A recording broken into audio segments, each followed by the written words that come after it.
Hi, guys. Thank you for joining our podcast. I'm here with one Miss Lauren Esperanza Oak of the famous Oak family of the island of Long, who is currently residing in Babylon. And today, how's your day going so far? That is some title for me. Thank you. Like it? How do you like your middle name? I'm going to put it on, the middle name is key. I'm going to put it on my new business cards. I'm going to make new business cards. So I like it. Lauren Esperanza Oak. It's the best. That's it. Remember when, like, for a while, everybody's middle name was Felicia Rashad? Yeah, for some reason. I don't know. It was maybe like 8 years ago that I was doing that. All right. So I've literally off the rails this week. And one of the reasons is because this podcast that we're going to listen to now, it was a little shocking to me. So, of course, I never say that I know everything, right? And you don't know what you don't know, correct? Yeah. So, like, we got that. But I've always known about cholestasis. So, cholestasis specifically of pregnancy, which is a liver disorder that occurs, and it could start at 5 weeks, but is typically seen in your third trimester. Have you ever had any clients that have had cholestasis? No clients, but I think I may have had it undiagnosed because it's that itching, right? Yes. I remember my stomach and my arms just being like, but like it started and then I had them so early, it went away. Yeah. So like I didn't get a chance it was like a week of intense itching all the time. Was it right before delivery for you? Yeah, I mean, I had them at 32 weeks, so it probably started at like 31 weeks. Well, you have no patience, so that's why you had them early. They had to come out. No, Dan says that I had to get out of bed to go eat jalapeno poppers because I had them the night of the day of my baby shower, and he was like, you just couldn't control yourself. You needed those. And meanwhile, I don't eat anything like that, so I was like, yes, he was that day. Yeah, I mean, seriously. So, yeah. So the itching, people typically see it in the third trimester. So I would say on a scale of 1 to 10, pre the taping of this podcast, I would have said my knowledge was about a 3, which is one of the lowest numbers that I have when it comes to pregnancy ailments. So what I thought was that it could occur at any time. I didn't realize that, like preeclampsia, the only way to cure it is through delivery. Yeah. I really didn't know that. And I felt so bad that I knew so little about it. I don't know. Yeah, I don't really know anything about it. So in doula school, or did they ever talk about this? No, because we don't really do like prenatal type of stuff. Like we meet with families and stuff. Yeah.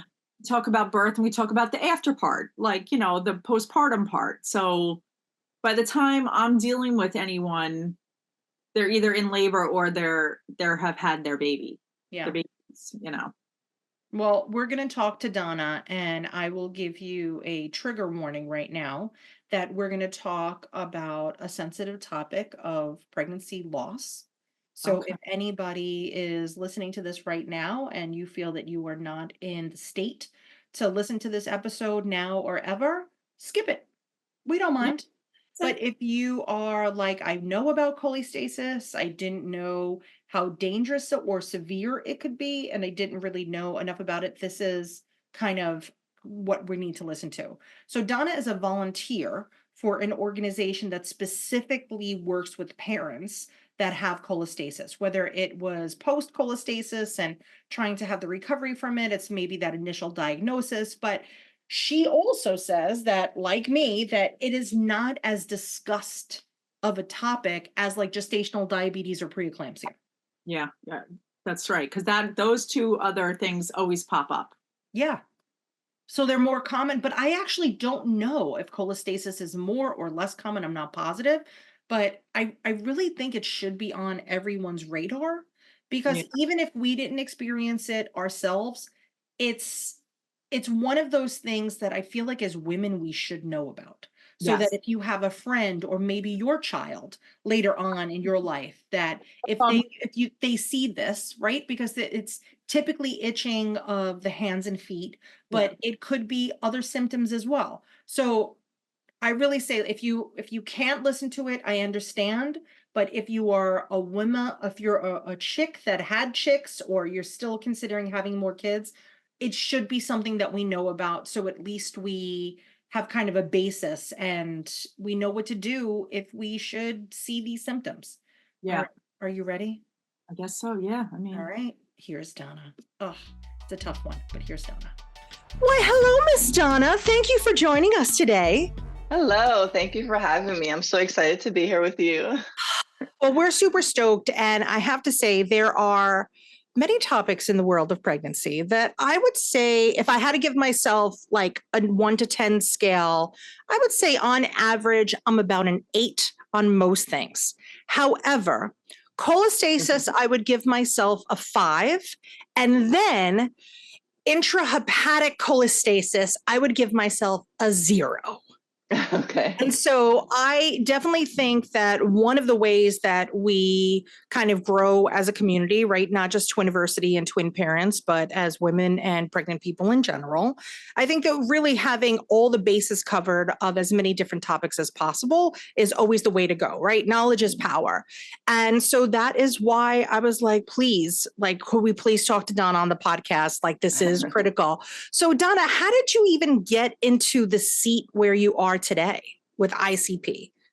Oh, my journey's been a long one. It's 21 years in the making. I was pregnant with my first pregnancy back in 2003, my son Jordan, and I was healthy as can be. I honestly had a great pregnancy, and then I hit 33 weeks, and then all of a sudden I got itchy, and you know, itching in pregnancy is fairly normal. However, this itching just became just progressively intense and very unusual. I started to feel like maybe there was something I was using on my skin. Perhaps I had some bed bugs. I don't know. It was just really, again, something that was unusual. It did start at the palms of my hands and soles of my feet, but then it progressively got worse and kind of progressed throughout my body. And I did bring it up to my doctor, my OBs, and one of them suggested, oh, just use hydrocortisone cream. And I did try that, didn't help. And then my next appointment at 34 weeks, with another doctor, my OB, she's like, okay, well, when I brought it up to her and I said, you know, the cream's not working, I'm still itching. And it's just, you know, it's just very unusual. And so she's like, okay, well, let's do a blood test on you for this condition. And again, doctors don't want to scare you. They're just, you know, kind of tell you, okay, let's do this blood test. It may be this, but they don't want to scare you. So then once she told me what it was, and I went back and did a little bit of research online. And, you know, the worst case scenario is stillbirth. And that scared me completely. But, you know, I kept myself calm and, you know, really try to stay positive and also, you know, listen to my doctor and kind of, you know, work it out. So as my pregnancy progressed, at 36 weeks, I was finally diagnosed. I was diagnosed with cholestasis of pregnancy. Indeed, my levels were high, quite high. And it's a simple blood test that's taken. And sometimes the results could take, you know, a few days. Once I was diagnosed at 36 weeks, I was going to get induced at 38 weeks. Okay. There was medicine that was prescribed back then, and it still is currently, although it's not a cure, it's not something that's going to resolve or guarantee your baby's going to be safely born. However, that medicine was not prescribed to me. Again, a lot has changed. This has been 21 years. And more, you know, there's a little bit more standardized treatment and all that guidelines that are used. So I was having weekly non-stress tests, and the non-stress tests were fine. Thankfully, he was great. And then I was going to get induced like 38 weeks. So 2 days before I was going to get induced, unfortunately, my son passed away. He passed away, and you know, that's just heart-wrenching, heart changing, everything. My life completely just was shattered. You know, my son was gone. I was expecting him. We loved him so much, but unfortunately he didn't make it. And from that, I did end up having 6 months after he passed away, I did end up getting pregnant again. And I was diagnosed again with cholestasis with my son Brandon, but everything was different. I was seen by a high-risk pregnancy doctor, maternal fetal medicine specialist, which I adore. My pregnancies were treated differently as far as, getting them on the medicine early, and then getting induced early as well, because that's part of the treatment of cholestasis of pregnancy. Yes. Yeah. So, what from my story came came like all with all the hardships, but also just the turning it around, what good comes out of bad, in essence. So ICP care was born from my son's passing. Together we have, along with volunteers, our board members, and all our passionate team members, to be able to really truly prevent others from losing their baby, from from experiencing such a life devastating, and again, something that can be prevented. In other words, just a timely diagnosis, timely medicine prescribed, and also delivery, which is so important. Early delivery. So now cholestasis is an issue that occurs with your liver, right? And so what happens is your liver basically stops functioning. So correct me if I'm wrong, really. So this is what I think I know. So your liver stops functioning properly, and basically you get like a backflow of toxins, which then cause the itchiness, and it usually starts in the hands and feet. Right. So cholestasis of pregnancy is a family of liver disorders, and is specific to pregnancy and only occurs during pregnancy. And it's characterized as elevated bile acids in the bloodstream. And it can cause the unborn baby to obviously, one of the worst case scenario risks is stillbirth. So ICP is caused by a genetic predisposition paired with hormonal and environmental factors. So it's like multifactorial. But in essence, yes, there is a backup flow of bile acids within the bloodstream, and then it seeps into through our blood and into the placenta, and then again, that's where the danger arises. But yes, there is a chemical within the whole process of the disease that does cause the itching to occur. And then something that is to keep in mind is that although the itching intensity or the itching can vary, from the time of day, it could be intermittent. It doesn't necessarily mean that that your levels aren't super high. So in other words, it doesn't correlate the levels and intensity of itch. Okay. So first of all, I'm so sorry that you even have to do this, right? Because like you think about, yes, there's a lot of goodness that has come out of this, but it's a lot of heartbreak that started the kind of the wheels in motion. And it's so unfortunate. I mean, there's so many nonprofits out there that started in a similar vein to you. And then you're like, I'm so happy that nonprofit exists. But at the same time, you're like, I'm so sorry that nonprofit exists. So seriously, like, Donna, I'm so sorry for you and your family. And that's horrible. And just to even then to like have to deal with all that and the grief and then get pregnant again, you're on edge. I can't imagine you not being, even if you know what's about to come. So with cholestasis in general, and now we specifically this ICP, this intrahepatic, is it something that could be tested before pregnancy? Like, do we have certain markers? How could we tell? Even like, let's say we're thinking about conceiving. Is this something that we could look into to make sure that we're in like tip-top shape, let's say? Not really. There is no test to be done beforehand. I mean, when you do go to your first prenatal appointment with your doctor, there are liver functions tests that are run to make sure your liver is functioning okay, excuse me. But as far as there being a test to test you prior, no. Since this is genetic, so it very well may be that your cousin or maybe your aunt or your mom had that, then you kind of have the heads up and you can kind of expect. Now, sometimes it does skip generations. Like in my case, my mom never had anything like this, but it did come from my father's side of the family. My father did have some somewhat of nothing serious, just a liver issue, but very well that my grandmother from my father's side, and again, family history gets missed.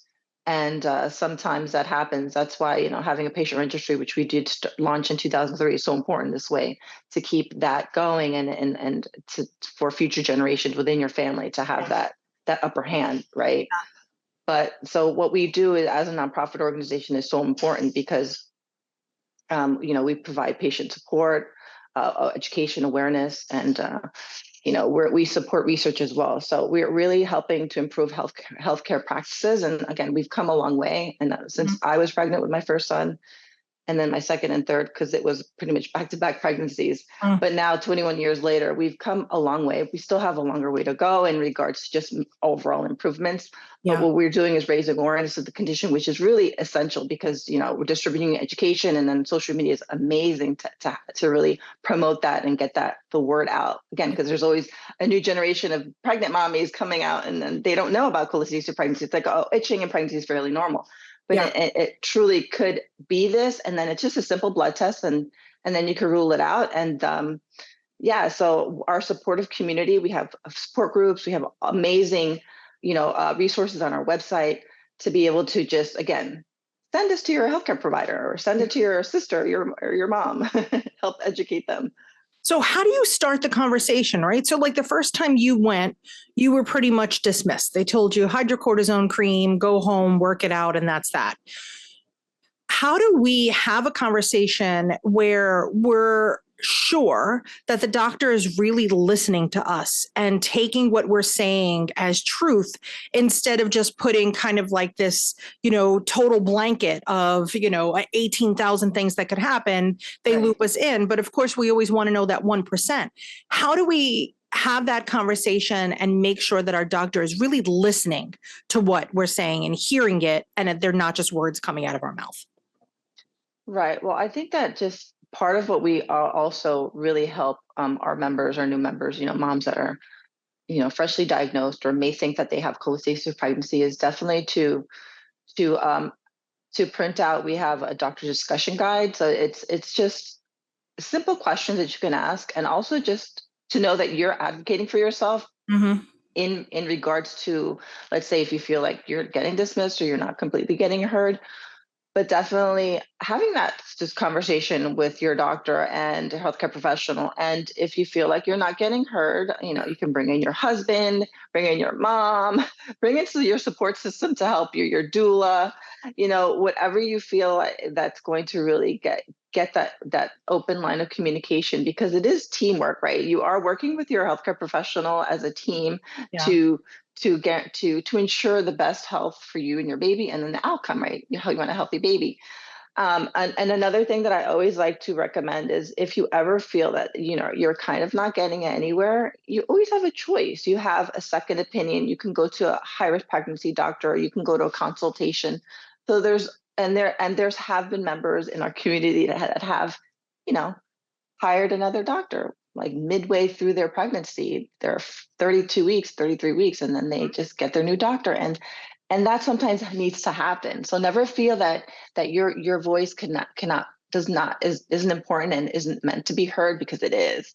And it's just a matter of, advocating for yourself. I'm so happy that you said that. We talk a lot about that in our classes, and we always talk about the acronym BRAIN.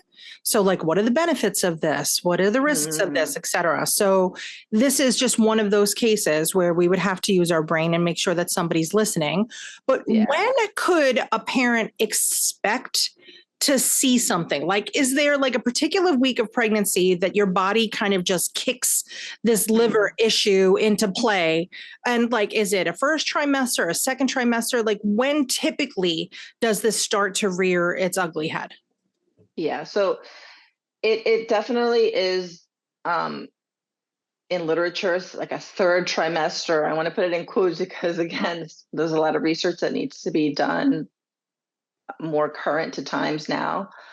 But so yes, third trimester, when the hormone levels are a little bit higher overall, is when it's more prevalent. However, within our community, we have seen a higher rate and even within our patient registry, the data that we've pulled has shown that there is a higher percentage showing in the second trimester clustered, but Okay. also in the first trimester. So it's not only a third trimester, um, potential Yeah. Issue. like issue to like really surface. It's really throughout the pregnancy. And then it's simple, if you're showing signs of itching, it's again, it's a red flag. And again, itching in pregnancy, I always like to say, is normal. However, this itching is not. So this itching can present a little bit more during the nighttime, wake you up, and it's just, again, it's a very unusual. It's not like a mosquito bite. It's like just all over your body. It just can start in your hands and feet. However, it can progressively get worse. And having this itch is quite different again. And it's something that you've never. And again, just saying like bed bugs is just there you go. Yes. That's unusual, I know right? it's Who would all ever over say like itching the is like a bed bug? place Bed bugs. about that. Yeah. Like exactly. But just to touch on anything that leads to higher levels of estrogen and progesterone during pregnancy. Yeah. So also increases the risk of developing cholestasis of pregnancy. So that means progesterone therapy, in vitro fertilization, and then multiple pregnancies. So Yes. hence why getting this information to your community Yeah. is so very important because you know um, multiples, whether it's twins or multiples, you're at higher risk of potentially having cholestasis of pregnancy. Unfortunately, I knew that. So, yeah, I was reading a study on the NIH website. I am a big nerd when it comes to new stuff that comes out. And anytime there's anything about multiple births or twins, that it kind of triggers this system of searching the interwebs that I have going on. And I remember seeing this. And I've also known we've had a lot of Twiniversity students that unfortunately have been diagnosed with cholestasis. And then they, I know that it's this third trimester, right? But we sometimes deliver pretty early as it is. Yeah. So, I don't even know if the moms that had it got it to a particular extent because the doctor may have just said, hey, listen, you're 32 weeks. We're just going to roll the dice and we're going to deliver now because we know that, it's not always easy having a Yeah. multiple birth pregnancy. And I know that this was something that's more common. And so I really just wanted to make sure that this was on everybody's radar because I don't think it's as well known as just like a gestational diabetes or preeclampsia. Those have great PR specialists, apparently. Cholestasis Yeah. really it's definitely the lesser known dire thing that you should know. And so now in general, the thing we're looking for is the itch, right? We got an all over bed bugs. We're going to go to our doctor. We're going to have our liver enzymes. Is it just like a regular blood test or is it, because in the beginning you said that it could take a few days. Is it a Yes. regular CBC or? It's called a bile acid blood test. So it is a specific for cholestasis to diagnose. And so any level above 10 is diagnosable for cholestasis of pregnancy. Okay. And then one thing that's really important to really keep in mind is, especially when you have multiple pregnancies or twins, is that because the hormone level could be quite higher. Hmm. Um, Many times, we've found that even in the literature it says that you can get it before 32 weeks. So in other words, earlier on compared to like let's say later in the third trimester. Yeah. Um, and these cases also tend to be a little bit more severe with bile acids above 40. So what that means is anything that is above 40 is again the higher the bile acid levels, the higher the risk in Okay. stillbirth. So we have a really great flow chart that is on our website that kind of goes through the diagnosis and also the management portion of it. So anything with 10 is considered like mild, and then once you hit 40 it gets a little bit more in the severe case. So in Okay. other words, when you're in the mild case, stillbirth rate is less. Then once you start creeping up to the 40s, stillbirth rate goes up to like 0.228%, and then if you're above 100 it goes up to 3.44%. So again, so that's something that's really critical for anybody that has cholestasis of pregnancy to really understand. This way you're aware and you can advocate for yourself in case your doctor may not necessarily be on the same page or on the same knowledge level, because again, sometimes that happens. And then this way you can work together as a team to be sure that, the management, and then when the pregnancy induction for you, is really necessary and obviously important to keep Yeah. your baby healthy and safe. And is this a test that is typically done anyway? Like, but they do so much blood work during pregnancy. Why isn't this just tested as like a matter of course? Yeah, well, the reason it's not something that's done, and the reason is because it's more symptomatic. So, that's how it is in medical, right? In the medical Yeah. field, it's like if you have a symptom, then okay, well, let's see what it is, what it could potentially be, and let's test you for this, and this, which again makes sense. But so that's why it's not like just done off the bat. Okay. But I do know that um, with your first initial, like I said before, your first initial doctor's visits, you have a slew of blood tests done, but it's not necessarily this. So if indeed you have, let's say, a second pregnancy and you already had a cholestasis in your first pregnancy, then for sure, you can certainly speak to your doctor and say, hey, and if it's your same doctor, they're going to know your history. So they very well may want to check your bile acids just to have a baseline at the beginning of your pregnancy, even though let's say you're not itching, Yes. because it very well may be that it will come up. And one thing that's important to also note is that it's up to 90% recurrence rate in your subsequent pregnancies. So and an interesting thing to note for twins is that so in twin pregnancies you can definitely develop cholestasis of pregnancy, right, because of the extra hormones, Mhm. but you may not develop it in your singleton pregnancies.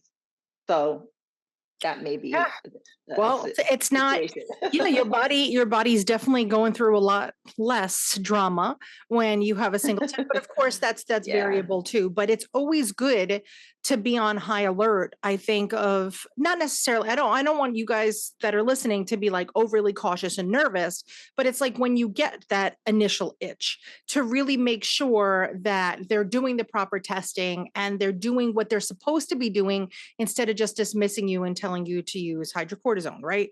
So we've seen this unfortunately many times. But the interesting thing, Donna, is that I have a podcast, I think, of a mom who changed doctors at 37 or 38 weeks of her twin Yeah. pregnancy, which is unheard of. But if you don't feel that somebody's listening to you, it's not going to get better. The doctor's not going to wake up tomorrow and be a different person. If you have been having trouble being understood, even, just Mhm. someplace else. It's okay.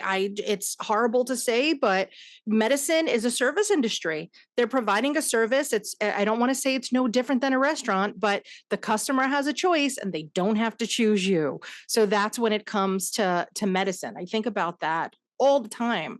And I Right. I work with so many families that are just like, they don't understand. They don't understand. I'm like, then why are you there? Yes, Yeah. yes, your sister had a great delivery. Well, that doctor could be in a different season of their life than when your sister had their baby. But it's so important to make sure that you could connect and feel heard, but also know that they're doing the right thing. So that's really Mhm. the big takeaway of this, is because it is something that is checkable, right? It's not just like a mystery that pops up one day and the next day the poop has hit the fan. Like, you have a minute, you have the time with all these bile salts and stuff to rise. So we have a second. So when you have that initial itch, go to the doctor right away or do a virtual visit and say, hey, how do I Mhm. know it's not this? And you're allowed to say, I know there's a lot of people out there that are like, oh, my doctor gets mad if I'm online. But you know what? If you present something to your doctor and you're like, listen, could we just check for cholestasis? I'll sleep better at night knowing that Yeah. everything is checked. They shouldn't say no. Right. They should Exactly. say, okay. Yeah. So now let's just talk about the nonprofit in general, right? It's icpcare.org. You have your the support groups, but what else could people expect? So let's say I'm a new mom. I just got diagnosed for the first time. It's confirmed. I have, they checked my levels. I'm now at a 12, right? So now I'm above this number 10. What's the first thing that I do? I come to your website. Where should I go from there? Well, on our website, we have what is ICP section. So there it goes over just like a summary of everything. And then you can click on the causes, the symptoms, the risks, the diagnosis. We have a diagnostic testing page that kind of lets you know a little bit more information about the blood test and Mhm. depending on the lab, because again, like I said before, the blood test does take a couple of days and it could take up to 5 days. And since time is of the essence with Of this high course. risk pregnancy, you just be aware that that is something that you need to kind of look at what lab is going to be, your healthcare professional, what lab they're using. This way you can be aware of, let's say, if it's going to take longer, or if you need to, go to another lab to get it done, to get quicker results.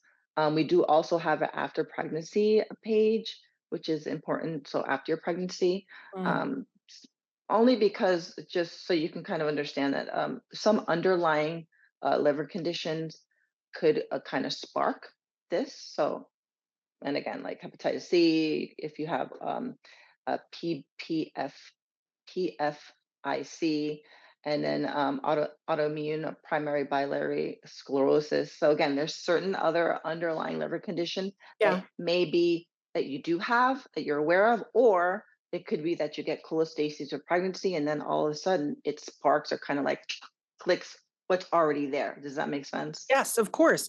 Well, they Yeah. always So say that your pregnancy is your window into the future, right? So it is. It really is. have preeclampsia, you're more likely Yeah. to have a heart issue, gestational diabetes, you're more likely to be Exactly. diabetic. So this should definitely be no different than that since it's as Right. severe as the Right. other. So Exactly. So we do have a frequently asked questions page to kind of like help as well. And then of course we have managing symptoms page that has kind of gives you a little bit more information on ways you can help self-help you that will help you, like healthy diet, kind of okay. like what to avoid, what to eat. And again, it depends on the person, but more or less you don't want to eat fried food. You want to eat whole foods that are, you know, good for you, and That make your try to liver stay away. happy. Yeah, Yes. You exactly. want healthy liver foods. Exactly. So self-care, just like meditation, if you went into yoga, Yeah. stuff like that that's going to help you. But also, so our support group, we have community support group of amazing moms. We're itchy moms. We have beautiful moderators that are trained to help you, direct you to the information you need, or again to help you advocate for yourself if Yeah. indeed you feel like there's also we have a beautiful find a doctor page that we have um, available by state. So in case you want Wow. to, you may want to look for another doctor, you want to maybe consult with another one. This is kind of like a guide to like help you kind of locate a doctor. And Yeah. so at this current time, there is very little that we could do in the way of treatment except delivery. Or are there medications that are kind of like frontline? We'll see if this could do something, but eventually, if this just keeps going higher and higher, we're going to have to deliver. Yeah. So the medicine that is used is called, it's a mouthful. It's called ursodeoxycholic acid, or urso for short, ursodiol, which is the generic name. And the medicine is used to help manage, to help kind of keep the bile acids lower. Mhm. However, it doesn't necessarily have effect on everybody. Just like everybody is, different. Some medicines just don't work on everybody. But it does have beneficial qualities in order, to help the baby. Now, it again, it's not a cure, and it's not going to, confirm and give you a guarantee that everything's going to be okay if you take this medicine. Again, no, that's just part of it. So the medicine is definitely part of the treatment. And also the second part, which is really important, is early delivery, delivering your baby early, depending on your bile acid level. So Yeah. one thing that is so important to really keep in mind is that, let's say you're diagnosed and you're at 40. Okay, so okay, my highest bile acid is 40. Okay, let's say I'm at 30 weeks, and then all of a sudden I'm at 35 weeks, and my bile acids have gone down to, let's say, 15. I'm on the medicine and all that stuff. And then you want to make sure that you're going to follow the highest bile acids you have in order for your based on when you should actually deliver your baby. Because the thing is because the blood test also does take some days to get back, and then also you don't want to just be kind of like a sitting duck waiting. Okay, well, I'm gonna Yes. be waiting on my blood test, but my highest bile acids were 40, but now they're 15. But I don't know what's going on in the meantime. Yeah. So again, it's like a plan and an open line of communication with your healthcare professional based on the guidelines that are kind of out there to be able to make sure that Yeah. you're going to be induced at the proper time. Because with twin pregnancies, you could very well be, maybe their mom is just so miserable. And again, you don't have to be a twin mom to be so miserable. you, Of you have course. to take into account your mental health state, right? Because that's so important, your well-being. And then it could very well be, if you do have like super high levels and then you're just not doing well, it could very Yeah. well be that you're induced at 34 weeks, 35 weeks. Again, it really depends on each Yeah. person, but your healthcare professional will be the best person to definitely work with and guide. And I always recommend a high risk pregnancy doctor, a maternal fetal medicine specialist, remembering, high risk pregnancy, like preeclampsia, like cholestasis of pregnancy, are high risk pregnancies. And there are specialists out there that have, and Yeah. let me tell you, I adore maternal fetal medicine specialist, because I have had such a beautiful experience after losing my son Jordan, and with my subsequent pregnancies with Brandon and my son Evan, and I just adore them. They're just amazing. So definitely look Agreed. into them. Agreed, agreed, agreed. I couldn't say more. And a lot of people also assume that because you're having a multiple birth that you're immediately going to see a high risk pregnancy, but that's not always the case. But of course, if you did get diagnosed with something like cholestasis, then yes, you're going to be kind of bumped up the food chain and you're going to go Yeah. to the next level of doctors. Now, Donna, do they ever put you on a hospital bed rest to monitor this? Like, does it get to a point where they try to push the envelope as far as possible, right? Because that's always the thing with preeclampsia. It's like if they know that you're kind of on the borderline, they're going to want to monitor you almost 24 hours a day. Is that the case with cholestasis? Do you get admitted and then they keep doing these blood works, twice a day to kind of see if it gets even elevated or kind of goes back to normal? Could it go back to normal? I don't even know, Donna, but where do we go? Like, where does hospital bed rest come into play? Yeah. So with cholestasis of pregnancy, there really isn't a time for the majority of us. I want to say not normal, but the majority of us, Yeah. is not necessary. But there are times where, um, again, the rare cases that we've seen within our community, either the bile acids are in the 300s or something like astronomical, which is really crazy.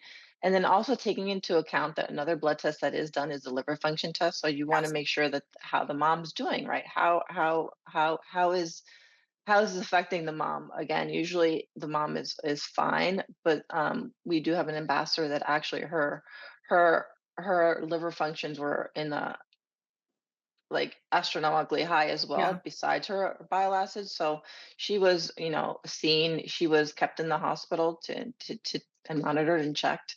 So in cases like that, yes, in very severe cases, we have had moms, and it's necessary for the mom to be in bed rest or in a hospital setting to be checked, to be monitored, to be able to make a not quicker decision or whatnot. But yeah, that has happened, but that's honestly not the norm with Okay. cholestasis pregnancy. Yeah. Okay. Listen, Mhm. it's just good to know. We want it all out there, but there's Yeah. so much. And I was going through your website. So when we initially got the email from you, I honestly, very honest, I did not know that your organization existed. And I was shocked. I was like, what? And then I go to your resources page. I'm like, I know about so many more of these people that are here. How do I not know about Donna? So I'm so glad Yeah. that we found you. And I am so sorry for everything that you have been through. And if you really want to talk about doing something good out of something horrible, that's really where icpcare.org comes into play. And Donna, seriously, I know that there's not a day that goes by that you're not thinking about your son, that you're not thinking about other mothers. And how do you deal with this? Right? Because you're dealing with something that was at like the peak of the sorrow of your life when you're dealing with something every single day, right? You're dealing with cholestasis all the time. You're a part of this organization, Mhm. you're making it happen. How have you been able to heal from the trauma that you've been through and still be involved in this every day.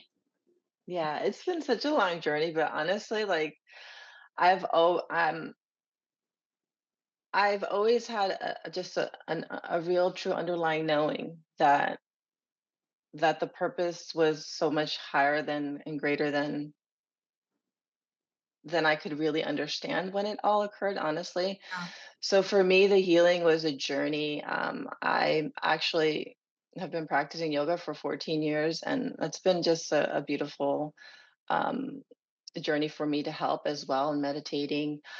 But honestly, having just a connection and just that underlying knowing, that Yeah. faith in God Yeah. has really helped me to be able to understand and know that the work that's been done through my loss and through Jordan is again far beyond one person or one loss. Does that make sense? Of course. Because we have helped, and I always like to bring in again our team member, because we honestly we are volunteer based. Okay, so we're doing this out of our time, and we're a passionate group of women that have been affected with cholestasis of pregnancy, and not all of us have had loss, but some of our board members have, as just like lost, just like I have.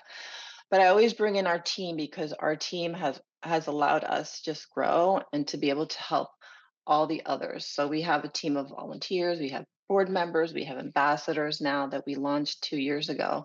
Well, So all of us as a team working together has allowed us to really have a greater reach to be able to save more lives. So our why, everybody that helps and volunteers for our organization, is definitely the bottom line. Is our why is to save lives. We yeah. want to save lives. We want healthy babies born, and that's always been a myth. So honestly, throughout my journey, that's been my why. Saving lives and making sure no woman has to experience what I lived through, because it's something that I've wanted to prevent. Yeah. And thankfully, it's 21 years in the making, and it's just been such a long journey. And Yeah. now we have, beautiful, amazing resources on our website for anybody in the world to be able to, and we have it in both English and Spanish, which is amazing. So our website gets about 300,000 visitors each year. Wow. We have an active, community of support members that help each other, and not only moderators, but also, so what we're doing as an organization, we're going out there also to represent uh, um, everybody who has cholestasis of pregnancy. So we go to conferences to have a booth to be able to hand out medical, brochures, and also speak to healthcare professionals. In the past, we've gone to the OB, ACOG, AWAN, which is the nurses. We have gone to the nurse midwife conference, and so every year we try to at least do one conference in order to be able to again make that connection, so they can know that we exist. Because a lot of us, a lot of people just don't have that connection of, oh, cholestasis or pregnancy. There's actually a 501c3 nonprofit Hmm. connected that's actually working for, for the cause, for Yeah. this high risk pregnancy condition, that again, awareness is key. And our June ICP awareness month is coming up, which is we do every year, and it's just an amazing time to be able to spread the word and also get involved. We have a virtual walk run, and we have other strategies, and again, media, just posts to be able to share. So again, sharing is knowledge is power, right? We want to get that Amen. out there. But Amen. one thing that I wanted to just mention before I forget, because I've wanted to say this, is that um, if any of your communities members want to help out in any way, shape, or form, one way you can is just to simply join our patient registry, because that's an area that we actually need more. Um, we need more twin pregnancy moms to join our registry, because right now there's a few studies that are out there with cholestasis pregnancy that have outcomes with twin pregnancies. So there's sparse data out there that shows pregnancy may need more aggressive treatment and management Okay. compared to singletons. But again, so having that information from patients with ICP would truly be so beneficial for us. So I just want to put that That's out there to be able to we got that. further research. For again, this is a unique population, which again, this is your specialty, your niche, your area. This is it. Yeah, we could definitely do that. So yes. So if you have had cholestasis, or is it if you know that family members have had it too? Like, is that like we want everybody in this registry? Yes. So if you have if you have like family members that have had cholestasis, you don't have to be currently pregnant. You could have Okay. had your baby 20 years ago, Okay. 10 years ago, or a month All ago, right. So it's whichever. super easy. You go to icpcare.org, hover over community support, and you're going to see their patient registry right there. So definitely go Yeah. and do that, because it's the one thing that's so easy for us to do so we can help other people. And I know that the listeners at Twiniversity, they're receiving the help even today, just with the podcast that they're listening to or watching on YouTube. But that's just the kind of people that we are. And I think twin families in general, we're a little bit quicker to help another twin family. I'm not saying that we wouldn't help a singleton, but knowing that this does have a greater impact on our community, you definitely want to be a part of that patient registry if possible. And seriously, Donna, I cannot thank you enough for joining us today. And I'm just so appreciative that you are doing this and the other volunteers. And please thank everybody in the organization on our behalf here at Twiniversity. Thank you so much. We appreciate it so much. It's our pleasure. And for those of you out there, like I said, for more information, just go to icpcare.org, or you could head over to Twiniversity. We'll have more details there, but everything's going to be in the show notes. But if you can't find Donna and you can't find her website and you need more help, never hesitate to reach out to us at community@twiniversity.com, or slide into any of our social platforms. Just slide right into our DMs and we will get back to you as soon as possible. Thank you so much for listening. Sincerely, I love it. Like, subscribe, all that jazz. That's the way that we get more information out there. So another thing that you could do, sincerely, it's not even like a Natalie Diaz thing, but do really like the podcast if you found this to be helpful, because then we have algorithms and all that crap, and we could get to more families that are actually going to need the information. So until next time, guys, thanks for listening, and I'll see you later, alligators.